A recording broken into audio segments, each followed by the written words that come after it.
Hello and welcome to Alex Builds. If you're a new viewer, you'll be interested to know we're 2 years and 23 episodes in. If you're an existing viewer, you're probably sick of this recap, but here's the highlights. We've got massive excavations, huge slopes, tree stumps everywhere, footings gone wrong, a massive concrete cock-up, a less of a concrete cock-up, loads of stonework, the epic arch episode, and that pointy bit up the top. Now mercifully we're off that stonework, but now we're into the wood, and what should have been one video about a raised collar truss is now 3.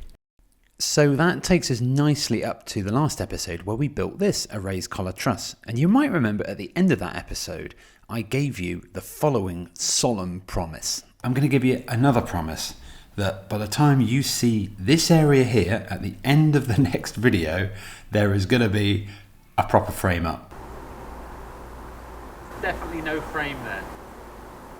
Alright, don't worry, it will be worth the wait. There's some great stuff coming up today, and if this was a Friends episode, it will be called The One Where the Lorry Crashes. Enjoy!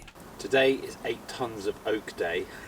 Just got no idea what this is going to look like, but he's here in a minute, so I'm going to go meet him.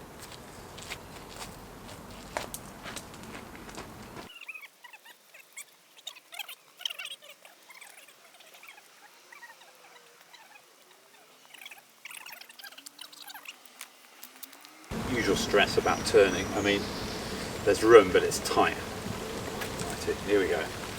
Do you know, it'd be so nice not to have a fiasco today. You know, turns in, drops it, gets around, goes. That'd be nice. So we have had our share of large deliveries on site, and we've also had our share of fiascos. Today I thought it would be really nice to combine the two. I wish to not have a fiasco has not come true. The guy's pulled his lorry down the lane, caught the edge of the thing, ripped his mud guard out and a bit on the side as well, so poor guy, he's not happy as you can imagine. So I don't know what happens next, he's a bit stuck.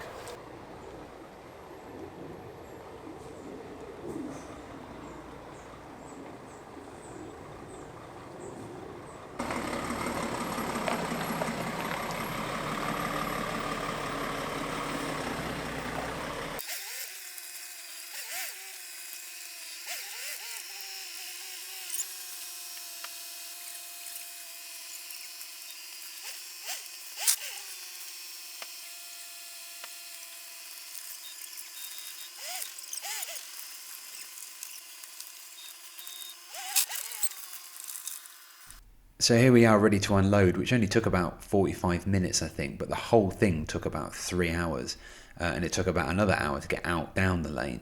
But you know, great credit to the driver and good skills. We got there in the end, but boy was that stressful. Absolute carnage. Doesn't look that bad actually through the lens. We've got the wood in and it's up here by the house. I haven't even actually had time to even check the order, so I'm just assuming it's right. But in any case, it's a lot of wood. These are the super long bits. At a glance, I think my massive purlin is the one on the bottom. That's the longest bit there. A bit thicker than I remember ordering. God, I've got it wrong again. Hope not. Well, we got more subscribers in the States than anywhere else and only one pin on the map. So let's rectify that by going off to Nashville, Tennessee for Mr. 2 Ferrari. I wonder if he's got a barn with like an Enzo and a Testarossa in it. That's a nice thought.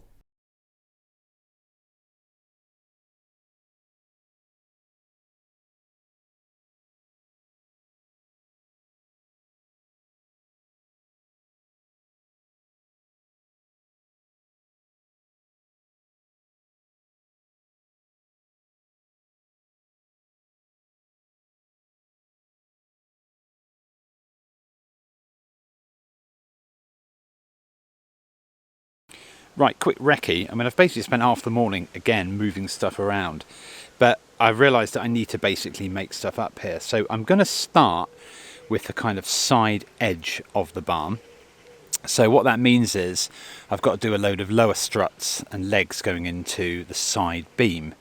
I have realised I have forgotten, I've missed off my order, the lower struts. So I'm going to use the lower strut wood from the annex, and I'll have to get some more delivered, but actually that should turn up on a pallet. Shouldn't be too difficult to get that. So what you see here is a bit of a strut station. I've actually got to make 7 of these, but I'm going to try and get a bit of production line going. Should just be a lot quicker to do it that way. I've got this tea towel because I need to protect my neck. It's a 1994 The Lady magazine. This would have been bought by my grandparents in Scotland, inherited by my mother and then given to me. I've got flipping hundreds of them, I tell you.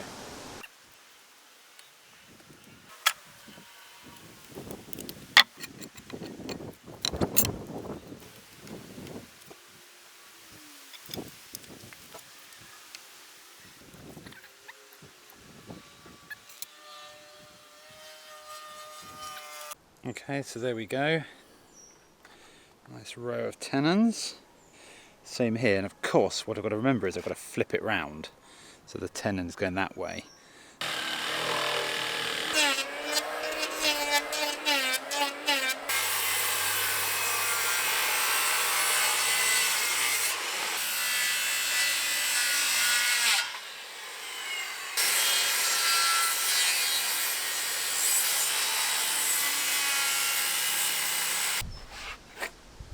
$1,600.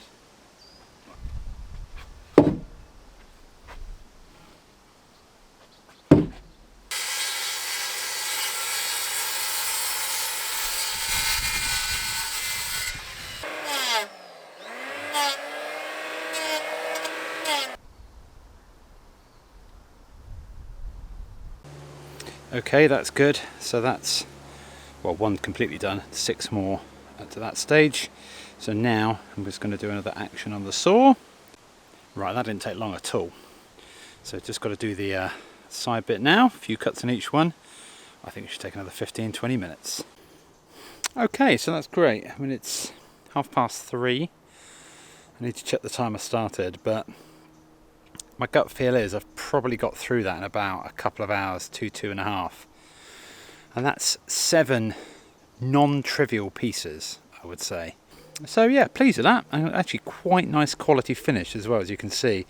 I've even planed them off a little bit and just tidied them up. I think they look good. So I'm about to do some work on the legs, which won't take long, just 2 of them. But the next piece I need is this one here with the blue spray paint on the end. So that's a bit tucked in there. And the one that's notable is this beast. So that is 300mm by 200mm by 5 meters. Well, I've ordered 5 meters, it's actually longer. And that is the single biggest piece on the whole build. And I'm not sure if the Avant is going to be able to lift that outright, but I should be able to slide it along. Anyway, I'll get on with these legs now and then I'll come back and have a look at that. It's looking like a right old wood yard out here at the minute, as you can see. Barely get a car in. So this is a bit of a biggie, it's a bit of wood and quite a complicated, this one here, set of cuts. Basically this is the cross beam and that needs to sit in there. So what I want is, I want this side bit here because this bit is wider. This is 245mm across, this is 200. So this needs to sit on there. But I want this really big tenon in the middle so that I can really lock this in, because this is the bit that's going to have quite a lot of force in it. It's sitting high on the corner and will have to support the stuff above it. So I'm just going to work out how exactly I'm going to do this. So I've marked this out and I've gone over it with a Sharpie. Obviously the crosshatch bit is going to be waste. Here it is in the shade on the other side. So I'm happy with that, ish. I'll tell you what the problem is. The problem is I'm not really sure how I'm going to take this section out, actually, how I would get into that. The reciprocating saw could be useful. Also I'm thinking this is the material that's left over here and here. Nice strong tenon. But is that enough material to leave behind on a 200 by 200mm crossbeam? I think it is, but I feel I'm removing too much material there. I'm going to have a think.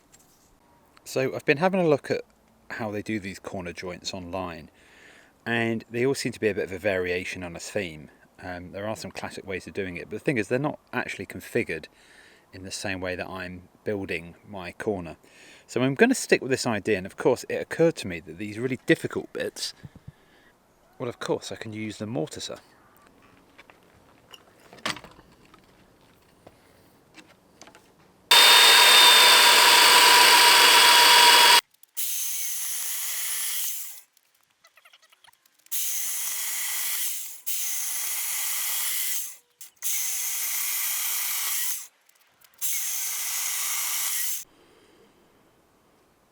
Okay, so that looks good. It's exactly what I want. Now, clearly, when I do the other side of this, I'm going to circular saw over there from this side, so that'll get that off, and I'll circular saw lengthways down there, so that bit will just drop off. So that's why I haven't mortised out this. I don't need to. I know if you ignore that tiny bit off on the edge of this tenon, but God, I can chisel that out. But actually, look, I've done a very nice job, if I may say so myself. I'm actually hitting the mark in terms of cutting that out. So once again, the mortiser has made life quite easy. Pleased with that. Right, I've done the other side of that now. So if you look down, try and keep the shadows out, you can see through. And we've got a good tenon there. Truth be told, it's not entirely even. I think it's just the angle, the plunge angle. Problem is, remember, I'm clamping it to a piece of wood that's not even, so it's quite hard. Anyway, we can tidy that up in a minute. All I need to do now is trim it off. See my finger here, and other side here, and that will reveal the shape I want.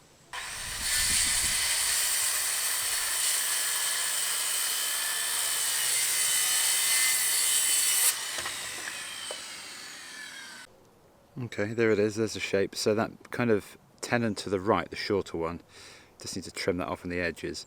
Okay, so that's the corner leg done. I've kind of cleaned it up a bit. I don't think I need to do too much more on that. What I've now got to do is do the other leg that goes into the side beam. So that's on the corner, and then this will go into the side. I need to really get these done first, because if you remember, my large side beam is buried somewhere at the back of that pile of the long stuff, which I'd like to get to after this leg. So this is in theory quite simple. All I've got to do is cut a tenon that sits in the middle of this, which is a leg. So it's basically, this leg is 200mm, the side beam is 200mm, so I've just got to cut something that sits equally in the middle. Okay, so that's the end of that leg done. I mean, I did that in no time at all. Must have been about 25 minutes. Entirely done with a circular saw, so no need to be sort of chiselling out. I mean, you can see a couple of notches and lines where it's not quite married up, but honestly, that's really, really sharp and really even. That's my best one yet. So next bit, I've actually got to do some mortising on this one, because on the side there, I need to start thinking about where that kind of strut is going to go in. Okay, I think I've done a pretty reasonable job of getting these struts cut. And so imagine that this is sitting on the leg. So this is the leg you're looking at here, okay? And that's the top of the leg at that end there. Now, I don't have a cross beam in place, or the side beam in this case, but this metal ruler represents where that goes. So I'm basically working out where to dig the mortise for these tenons. Okay. Dug this out fine, I think. I can't stop it catching at the top. That's not going to be visible. And I did chisel out a groove, but it still just rips at it. That's the blade of the mortiser coming up the way, by the way. Anyway, let's see.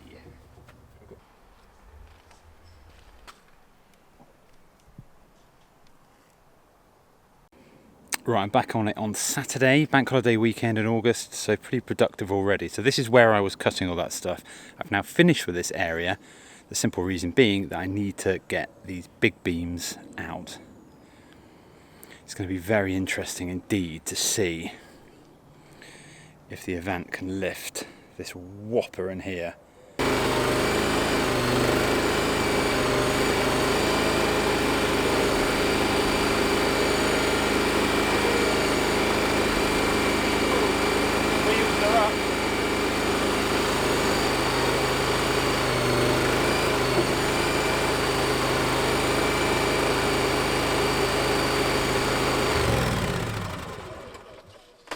Can do it, it can lift it, but there's every chance that when I go back, and by the way, the last one had the wheels up, this has got the back wheels up, and I don't have any counterweight, so when I lift it off, it could upend the whole thing.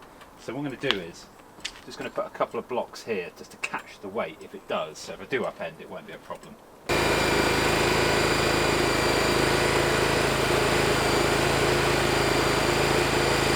So if the lower one there is the heaviest piece we've got, then this is the longest at 6.8 meters. So this is the upper purlin. This is going to sit on top of the barn section. Classic bank holiday British weather. I mean, the sun was out a second ago, it's just gone in. You come round, blue sky, and you've got really angry looking clouds coming in over there. I imagine it's going to rain soon. Yep, that's rain.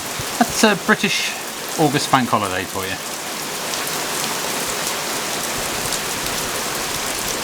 Right, I'm onto the main beam. So the main beam will basically project into this space here. So I'm going to do a bit of trimming and a bit of mortising. I'm not messing around this time with getting these tenons and mortises not matching up, because this is going to be really hard to get in and out. So I've actually just used a bit of tracing paper. It's hard to sort of sit it flat there, but it's one hand while I'm filming. But anyway, you get the idea. So I can really test it out. Now, as it happens, I'll have to mortise it from the other side. I need to rotate the wood 180 degrees, but the principle is there. Right, that's that dug. I so nearly managed to not pull this edge up. It was only a tiny bit. I'm working really hard on that, but it is quite difficult. The thing is, the mortise is not the most precise tool, so it only has to catch that edge a little bit, and it rips it up. Quite an impressive balancing act here. Looks like a sculpture. It looks like a dog or something with its tongue out. Anyway, go with it.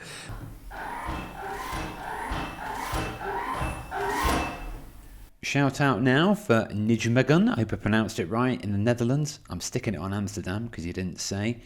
He's concerned about my safety, mainly the shoes. The reason why I don't wear my steel toe cap boots is when I do the mortising, all those shards of wood fly inside them and it's very itchy. But I appreciate the concern, and thanks for watching. I have spent a lot of time debating what I'm going to show you now. So this is the corner leg. Obviously, it will be vertical, be standing on its end when I cut it to length, okay? So this bit facing up is going to be facing down the side of the barn. And where this roughly meets here is where that mortise there on the side beam is going to sit, so it'll go on there. Now, you can just see I've drawn it in pencil there. That is the true size of the side beam. It's 200 by 200 mil. So it means it slightly overlaps the corner leg to the left hand side, and it will overlap on the big cross beam here. Now the bit that's been freaking me out is simply, if I do it like this, it means that this crossbeam will just sit on top of this structure. It's not actually tenon and mortised and tenoned in, but I'm going to have to use some really heavy duty screws, which is fine. I believe that is kind of standard form. I have looked at designs for timber frames, and they're not all dowels. You know, they're a place where we do it. The only thing that just freaks me out is just the assembly of it. When I come to assemble it, there'll be bits that will be really vulnerable while I'm halfway up. So I have formulated a bit of a plan, which is basically I'm going to build a good chunk of this on the slab and then lift it up into position, which will make it a bit easier to do. So with that in mind, I'm going to crack on. Okay, I've picked up again this weekend.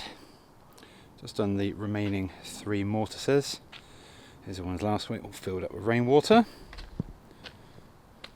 Although not that one, mysteriously. Oh yeah, it's because I had that on top. I think I'm going to roll this over and get the legs, start to do a test fit on it.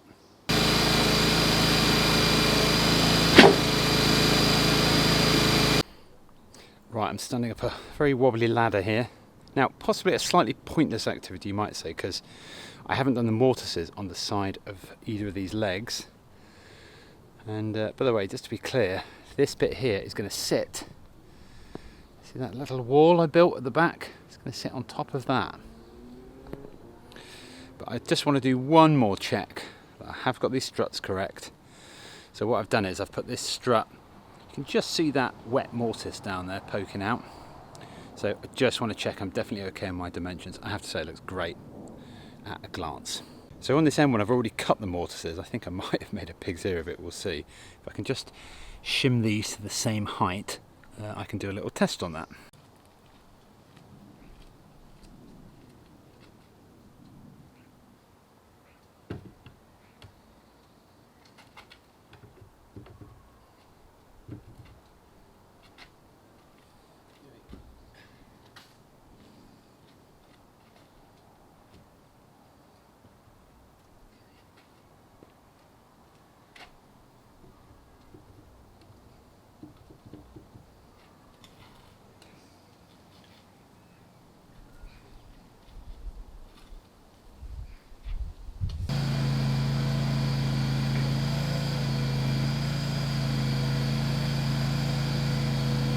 So here's the end section of my slightly reduced beam, so some good quality work there.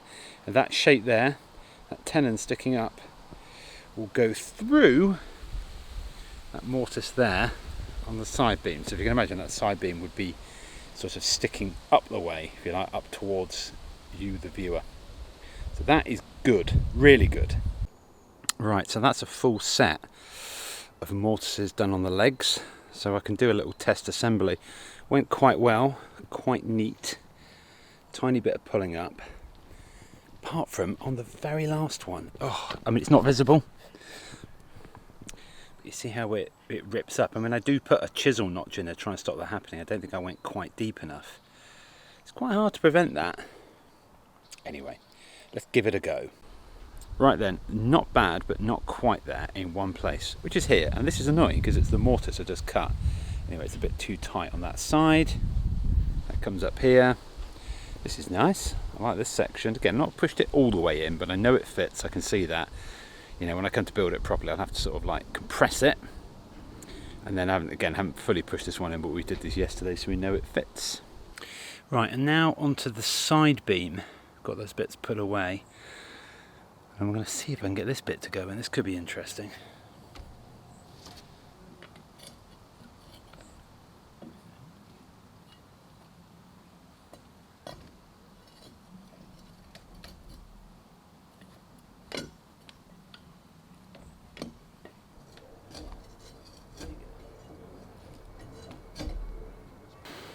Right, little winch on the go. See if this works.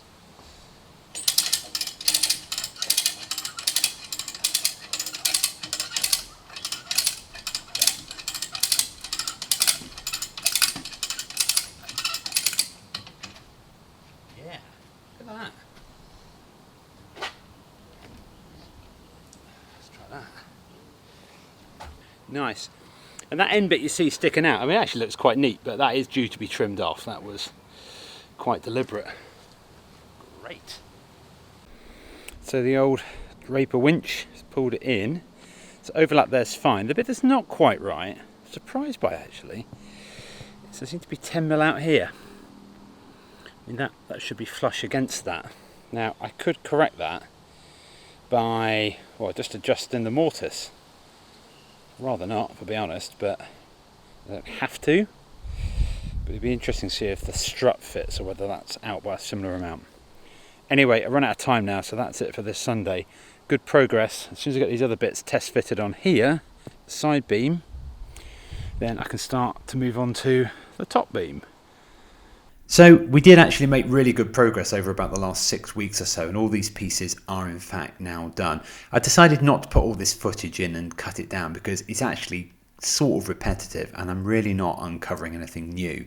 It's just the top part of what you've already seen, but it went pretty well. Now, I'm well aware that regular viewers of the channel are probably becoming a bit weary of my hollow promises, but in the next episode we are going to be getting stuff up. I've got the telehandler booked, I've booked the time off work, it's going to happen. So I just want to say thanks very much for watching and subscribing. If you enjoyed it, perhaps give the video a like, and if you send me a comment, I always try and reply. And remember to tell me where you're from, you might get on the map. See you next time on Alex Builds.